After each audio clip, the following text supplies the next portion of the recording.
അല്ലാഹു സുബ്ഹാനഹു വ തആല ഈസാ നബിക്ക് നൽകിയ ഒരു കഴിവാണ് മരണപ്പെട്ടു പോയ ആളുകളെ ജീവിപ്പിക്കാനുള്ള കഴിവ്. മഹാനായ ഈസാ നബി അലൈഹി സ്വലാത്തു വസ്സലാം അങ്ങനെ ജീവിപ്പിക്കാറുണ്ടായിരുന്നു.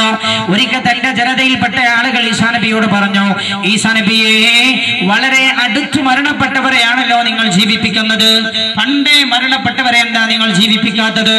മഹാനായ ഈസാ നബി അലൈഹി സ്വലാം അപ്പൊ തന്റെ ജനതയോട് പറഞ്ഞു, ആരെയാണ് ഞാൻ ജീവിപ്പിക്കേണ്ടത്, നിങ്ങൾ എനിക്ക് കാണിച്ചു തരൂ. ആ സമയത്ത് ഈസാ നബി അലൈഹി സ്വലാമിന്റെ ജനത ഒരു ഖബർ കാണിച്ചു കൊടുക്കുകയാണ്. ആരുടെ ഖബറായിരുന്നു അതെന്നറിയാമോ?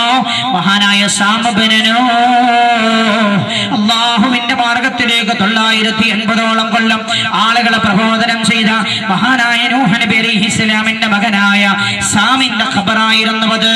ആ ഖബർ കാണിച്ചു കൊടുത്തുകൊണ്ട് ആളുകൾ പറഞ്ഞു, ഈസാ നബിയെ, ഈ ഖബറിലുള്ള ആളുകളെ നിങ്ങൾ എഴുന്നേൽപ്പിക്കണം. മഹാനായ ഈസാ നബി അലൈഹി സ്വലാം ആ ഖബറിന്റെ അടുത്തേക്ക് ചെന്നു.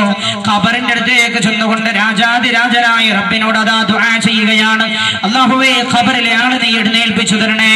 മഹാനായ ഈസാ നബി അലൈഹി സ്വലാം ദുആ ചെയ്യേണ്ട താമസം ഖബർ അതാ പിളരുകയാണ്. ഖബറിന്റെ ഉള്ളിൽ നിന്നതാ സാമബനു നൂഹ് അലൈഹി സ്വലാം പുറത്തേക്ക് വരികയാണ്. സലാം ചൊല്ലി അസ്സലാമു അലൈക്കും. അവർ സലാം മടക്കി വഅലൈക്കുമുസ്സലാം. ഈസാ നബി അലൈഹി സ്വലാം ചോദിച്ചു, മന്നൻത, നിങ്ങൾ ആരാണ്? ഈ ഖബറിൽ നിന്ന് എഴുന്നേറ്റ് വന്നയാൾ പറഞ്ഞു, അന സാമബനു നൂഹ്, ഞാൻ നൂഹ് നബി അലൈഹി സ്വലാമിന്റെ മകനായ സാമാണ്. മഹാനായ ഈസാ നബി അലൈഹി സ്വലാത്തു വസ്സലാം കാണുകയാണ്, കൂടെയുള്ളവരും സാമിന്റെ തലയും താടിയുമെല്ലാം നരച്ചിട്ടുണ്ട്. ഈസാ നബി ചോദിച്ചു, എന്താണ് സാമ ഇത്? തലയും താടിയും ഒക്കെ നരച്ചിരിക്കുന്നല്ലോ, അങ്ങയുടെ കാലഘട്ടത്തിൽ ഈ നര ബാധിച്ചിട്ടില്ലല്ലോ. ആ സമയത്ത് സാമ പറയുകയാണ്, ഈസാ നബിയേ, അങ്ങ് വിളിച്ചപ്പോൾ ഞാൻ മനസ്സിലാക്കിയത് ഖിയാമത്ത് നാളെ സംഭവിച്ചുവെന്നാണ് ഞാൻ മനസ്സിലാക്കിയത്. ഖിയാമത്ത് നാളെ സംഭവിച്ചുവെന്ന് വിചാരിച്ച് എന്റെ മുടി നരച്ചു, അതിന്റെ ഭീകരത ആലോചിച്ച് നരച്ചുപോയതാണെന്ന് മഹാനായ സാമബനോ മഹാനായ ഈസാ നബി അലൈഹി സ്വലാം ചോദിച്ചു സാമിനോട്, സാമേ, കൈഫ കാനൽ മുൻദു ഖംസന മുത്ത, നിങ്ങൾ ലോകത്തോട് വിട പറഞ്ഞിട്ട് എത്ര വർഷമായി? സാമ പറഞ്ഞു, മുൻദു 40,000 സന, ഞാൻ ലോകത്ത് നിന്ന് മരണപ്പെട്ടിട്ട് വിട പറഞ്ഞിട്ട് 4000 കൊല്ലമായി. 4000 കൊല്ലമായി ഞാൻ മരണപ്പെട്ടിട്ട്. ഈസാ നബി അലൈഹി സ്വലാം ചോദിക്കുകയാണ്, കൈഫ കാനൽ മൗത്ത്, മരണം എങ്ങനെയായിരുന്നു സാമേ? ആ സമയത്ത് സാമബന നൂഹ് അലൈഹി സ്വലാം പറയുകയാണ്, ഈസാ നബി അലൈഹി സ്വലാമേ, 4000 കൊല്ലമായില്ലേ ഞാൻ മരണപ്പെട്ടിട്ട്, ഇന്ന് വരെ മാ ദഹബത് മിറാറത്തുൽ മൗതി മിൻ ഹൽഖിഹി, അസ്റായീൽ അലൈഹി സ്വലാം എന്റെ ശരീരത്തിൽ നിന്ന് റൂഹ് അങ്ങ് വലിക്കുന്ന സമയത്തുള്ള ആ വേദനയുണ്ടല്ലോ, ആ വേദന ഇന്ന് വരെ എന്റെ തൊണ്ടയിൽ നിന്ന് മാഞ്ഞു പോയിട്ടില്ല. ഈസാ നബി എന്ന് മഹാനായ സാമബനു അലൈഹി സ്വലാം ചിന്തിച്ചു നോക്കൂ, നമുക്കങ്ങനെ ഇത് സഹിക്കാൻ കഴിയും? മരണത്തിന്റെ രണ്ടാമത്തെ വെപ്രാളം അതാണ് എന്റെ സഹോദര. ഭീകരത ഏതാണ് എന്റെ സഹോദര? മൂന്നാമത്തെ ഭീകരത എന്താണെന്നറിയുമോ? മരണപ്പെടാൻ പോകുന്ന ഏതൊരാളും മഹാനായ അസ്റായീൽ അലൈഹിസ്സലാമിനെ കാണുമെന്ന് നബിയുനാ മുഹമ്മദുർ റസൂലുള്ളാഹി. അവസാനത്തെ നോട്ടം, കണ്ണിന്റെ നോട്ടം കണ്ടില്ലേ, തുറച്ചു നോക്കുന്നത്. ഏതൊരു മനുഷ്യനും മരിക്കുമ്പോ കണ്ണ് മേൽപോട്ടാൻ, റൂഹ് കൊണ്ടുപോകുമ്പോ അസ്റായീലിന് നേരെ സഹതാപത്തിന്റെ നോട്ടമാണ്. റബ്ബി ലൗലാ അഖർതനി ഇലാ അജലിൻ ഖരീബ് ഫഅസ്സദ്ദഖ വഅകും മിനസ് സാലിഹീൻ വലൻ യുഅഖിറല്ലാഹു നഫ്സൻ ഇദാ ജാഅ അജലുഹാ വല്ലാഹു ഖബീറും ബിമാ തഅമലൂൻ. ശരീരം റൂഹ് കൊണ്ടുപോവുകയാണോ എന്ന ആ വേവലാതിയുടെ നോട്ടമാണ് എന്റെ സഹോദര. അസ്റായീലിനെ കാണും. ഹബീബായ നബിയുനാ മുഹമ്മദ് മുസ്തഫ സല്ലല്ലാഹു അലൈഹി വസല്ലം തങ്ങൾ പഠിപ്പിക്കുകയാണ്, ഒരിക്കൽ മഹാനായ ഇബ്രാഹിം അലൈഹിസ്സലാം അസ്റായീലിനെ കണ്ടല്ലോ. അസ്റായീൽ അലൈഹിസ്സലാമിനെ കണ്ടപ്പോൾ അസ്റായീലിനോട് ചോദിച്ചു, അസ്റായീലേ, ഹൽ തസ്തതിഉ അൻ തുരിയനി സൂറതകല്ലതി തഖബിദു അലൈഹാ റൂഹൽ ഫാജിർ, മോശപ്പെട്ട ആളുകളുടെ റൂഹ് എങ്ങനെയാണ് നിങ്ങൾ പിടിക്കുക എന്നൊന്ന് എനിക്ക് കാണിച്ചു തരുമോ? മഹാനായ ഇബ്രാഹിം അലൈഹി അലൈഹിസ്സലാമിനോട് അസ്രായീൽ അലൈഹിസ്സലാം പറഞ്ഞു, അത് എനിക്ക് കാണിച്ചു തരാൻ നിങ്ങൾക്കത് കാണാൻ കഴിയില്ല ഇബ്രാഹിമേ. ഇബ്രാഹിം അലൈഹിസ്സലാം പറഞ്ഞു, ഇല്ല അസ്രായീലേ, എനിക്ക് കാണാൻ കഴിയും. അപ്പൊ പറഞ്ഞു, നിങ്ങളുടെ മുഖം അങ്ങ് തിരിച്ചു കളയുക എന്ന് പറഞ്ഞു. ഇബ്രാഹിം അലൈഹിസ്സലാം മുഖം തിരിച്ചു കളഞ്ഞു. അല്പസമയം കഴിഞ്ഞപ്പോ പറഞ്ഞു, എന്നെ ശ്രദ്ധിക്കോ ഇബ്രാഹിം നബി അലൈഹിസ്സലാം, അസ്രായീലിനെ കാണേണ്ട താമസം എന്റെ സഹോദര. മഹാനായ ഇബ്രാഹിം അലൈഹിസ്സലാം ബോധരഹിതനായി വീഴുകയാണ്. കാരണം എന്താ? കറുത്തിരുണ്ട മനുഷ്യന്റെ കോലത്തിലാണ് അസ്രായീൽ പ്രത്യക്ഷപ്പെട്ടിരിക്കുന്നത്. മുടിയൊക്കെ ഇങ്ങനെ എടുത്തു തുറിച്ചു നിൽക്കുകയാണ്.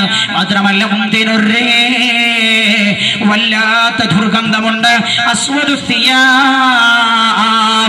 കറുത്ത രൂപത്തിലാണ്. മാത്രമല്ല ധരിച്ചിരിക്കുന്ന വസ്ത്രമാണെങ്കിലോ കറുത്ത വസ്ത്രമാണ്. യഖ്റുജു മിൻ ഫീഹി വമനാഖിരിഹി ലഹീബുൻ നാരി വദ്ദുഖാൻ. അസ്രായീലിന്റെ മൂക്കിൽ നിന്നും വായിൽ നിന്നുമൊക്കെ തീജ്വാലകളും അതേപോലെ പുകയും പുറത്തേക്ക് വരുന്നുണ്ട്. ഉമ്മമാരെ നമ്മൾ കാണാൻ പോവുകയാണ്, ഉപ്പമാരെ നമ്മൾ കാണാൻ പോവുകയാണ്. നമ്മളിൽ ഒരുപാട് ആളുകൾ ഈ രംഗങ്ങളൊക്കെ കണ്ട് യാത്രയായവരാണ്. അവരാരും തിരിച്ചു വന്നിട്ടില്ല.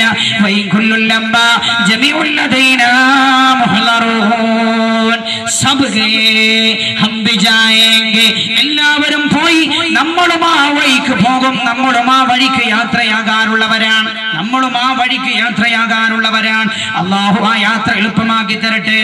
देखता है क्या ईद हो रही है, देखता है क्या ईद हो रही है. मरने वाला जाता है कपड़े बदल बदल के, मरने वाला जाता है कपड़े बदल बदल के. ഒരു വീട്ടിൽ ആളുകളൊക്കെ ഒരുമിച്ച് കൂടിയിട്ടുണ്ട്. क्या देखता है क्या ईद हो रही है. അപ്പൊ ഈ കാണുന്നയാൾ ചോദിക്കാണ്, എന്താണ് ആ വീട്ടിൽ ഉത്സവമാണോ, എന്താണ് ആ വീട്ടിൽ മംഗലമാണോ, എന്താണ് ആ വീട്ടിൽ ശ്രദ്ധയാണോ? അല്ല, ഇത് കണ്ടയാൾ പറയുകയാണല്ല, മരണവാല ജാത്താഹേ, ആ വീട്ടിൽ ഒരാൾ മരണപ്പെട്ടിട്ടുണ്ട്. അയാൾ യാത്ര പോകാനുള്ള ഒരുക്കത്തിലാണ്. ഒരിക്കലും തിരിച്ചു വരാത്ത യാത്ര. കപടേ ബദിൽ ബദിൽ ഖേ, കപടേ ബദിൽ ബദിൽ ഖേ, കപടേ ബദിൽ ബദിൽ ഖേ. 3 വെള്ള വസ്ത്രം ധരിച്ചുകൊണ്ട്. അവിടെ ആരും ഫാഷന്റെ വർത്തമാനം പറയാറില്ല. അവിടെ ആരും ഔറത്ത് മറക്കാത്ത വസ്ത്രം ധരിച്ചു നടക്കാറില്ല. ഉമ്മമാരെ ശ്രദ്ധിച്ചോളൂ. കപടേ ബദിൽ ബദിൽ ഖേ, ഔറത്ത് മറയാത്ത വേഷങ്ങളൊക്കെ മൂലക്ക് വലിച്ചു കൂട്ടിയിട്ട് 3 തുണി വെള്ള വസ്ത്രവും ധരിച്ചവൻ യാത്രയാവുകയാണ്. അല്ലാഹുവേ, ഞങ്ങളുടെ മരണം നീ എളുപ്പമാക്കി തരണേ അല്ലാ, നല്ല രീതിയിലാക്കി തരണമേ തമ്പുരാനെ. മഹാനായ ഇബ്രാഹിം അലൈഹിസ്സലാം പേടിച്ചു ബോധരഹിതനായി വീണു പോയത്രേ. ഞാൻ ചുരുക്കുകയാണ്, സമയം ചുരുക്കി വരുന്നു എന്നതുകൊണ്ട്. മഹാനായ നബിയുനാ മുഹമ്മദ് മുസ്തഫ സല്ലല്ലാഹു അലൈഹി വസല്ലം തങ്ങൾ പറയുകയാണ്, 4ാമത്തെ ഭീകരത മുശാഹദത്തുൽ മലക്കൈനിൽ ഹാഫിളൈൻ. ഇടത്തും വലത്തും നിൽക്കുന്ന 2 മലക്കുകളെ കാണുമത്രേ. മരണപ്പെടാൻ പോകുന്നയാൾ ഇടത്തും വലത്തുള്ള 2 മലക്കിനെ കാണേണ്ടി വരും. മരണത്തോടൊരാൾ ഇങ്ങനെ അടുക്കുന്ന സമയത്ത് മലക്കുകൾ വന്ന് റൂഹിങ് പിടിക്കാൻ തുടങ്ങുന്ന സമയത്ത് ഇടത്തും വലത്തും തോളിലുള്ള 2 മലക്കുകളുണ്ടല്ലോ. മാ യൽഫിദു മിൻ ഖൗലിൻ ഇല്ലാ ലദൈഹി റഖീബുൻ അതീദ്. നിങ്ങൾ എന്തൊന്ന് സംസാരിക്കുന്നുണ്ടോ, നിങ്ങൾ ഏതൊരു കാര്യം ചെയ്യുന്നുണ്ടോ, അതാരും കാണാതെയാണ് നിങ്ങൾ ചെയ്യുന്നതെങ്കിലും ഈ 2 മലക്കുകൾ ആ കാര്യം രേഖപ്പെടുത്തിക്കൊണ്ടിരിക്കുന്നുണ്ട്. മരിക്കാൻ പോകുന്ന സമയത്ത് ആ 2 മലക്കുകളും അങ്ങോട്ട് ഇറങ്ങുമത്രേ തോളിൽ നിന്ന്. എന്നിട്ട് ഇയാളോട് പറയും അത്ര. എന്താ പറയാ? നല്ല മനുഷ്യന്, മോശപ്പെട്ട ആളാണെങ്കിൽ, നല്ല മനുഷ്യനാണെങ്കിൽ അയാളോട് പറയും,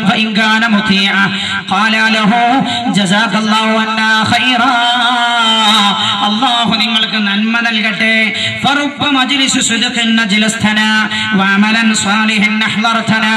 എത്രയെത്ര നല്ല സദസ്സിലാണ് നീ ഞങ്ങളെ കൊണ്ടുപോയിരുത്തിയത്, എത്രയെത്ര സാലിഹായ സൽക്കർമ്മങ്ങൾക്കാണ് ഞങ്ങളെ നീ സാക്ഷികളാക്കിയത്. അതുകൊണ്ട് അല്ലാഹു നിനക്ക് നന്മ ചെയ്യട്ടെ എന്ന് തോളിലുള്ള 2 മലക്കുകളും ഇറങ്ങിയിട്ട് നല്ല മനുഷ്യനോട് പറയുമെന്ന് ഹബീബായ നബിയുനാ മുഹമ്മദ് മുസ്തഫ സല്ലല്ലാഹു അലൈഹി വസല്ലമ തങ്ങൾ പഠിപ്പിക്കുന്നതായി മഹാന്മാർ രേഖപ്പെടുത്തുകയാണ്. ഇനി മരിക്കാൻ പോകുന്നയാൾ മോശപ്പെട്ടയാളാണെങ്കിലോ മലക്കുകളെ കാണുന്ന ഇതൊന്നും മരിക്കുന്ന ആളുടെ അടുത്തിരിക്കുന്ന ആൾക്ക് കാണാൻ കഴിഞ്ഞുകൊള്ളണമെന്നില്ല. കാരണം ഭൂമിയിൽ മനുഷ്യനെല്ലാം കാണാനുള്ള പവറില്ലല്ലോ. ഞാൻ ചോദിക്കട്ടെ, ഒരു ബ്ലഡ് ക്യാൻസർ ആയ ഒരാളെടുത്ത് പോയാൽ അയാളുടെ ബ്ലഡ് കണ്ടാൽ തന്നെ നമുക്ക് അയാളുടെ ബ്ലഡിൽ ക്യാൻസറിന്റെ രക്താണുക്കൾ ഉണ്ടെന്ന് കാണാൻ കഴിയോ? ബ്ലഡ് ക്യാൻസർ ഉള്ള ആളുടെ രക്തത്തിൽ ക്യാൻസറിന്റെ രക്താണുക്കളുണ്ട്, ക്യാൻസറിന്റെ രോഗാണുക്കളുണ്ട്. പക്ഷെ അത് കാണുന്നയാൾക്ക് നേരെ അത് കാണാൻ കഴിയുന്നില്ല. ഉണ്ടോ? പ്രത്യേക ഉപകരണങ്ങൾ വെച്ചെങ്കിൽ മാത്രമല്ലേ, ടെസ്റ്റ് നടത്തിയാലല്ലേ മനസ്സിലാകുന്നുള്ളൂ. എന്റെ പ്രിയമുള്ളവരെ, മരണപ്പെടാൻ പോകുന്ന ആളുടെ അടുത്ത് മലക്കുകൾ വരുമ്പോ അടുത്ത് നിൽക്കുന്നയാൾക്ക് അത് കാണാനും കഴിഞ്ഞുകൊള്ളണമെന്നില്ല. ഹബീബായി നബിയുനാ മുഹമ്മദ് മുസ്തഫ സല്ലല്ലാഹു അലൈഹി വസല്ലം പരിശുദ്ധ ഖുർആൻ ഓതി കേൾപ്പിക്കുകയാണ്. ഫകശഫനാ അൻക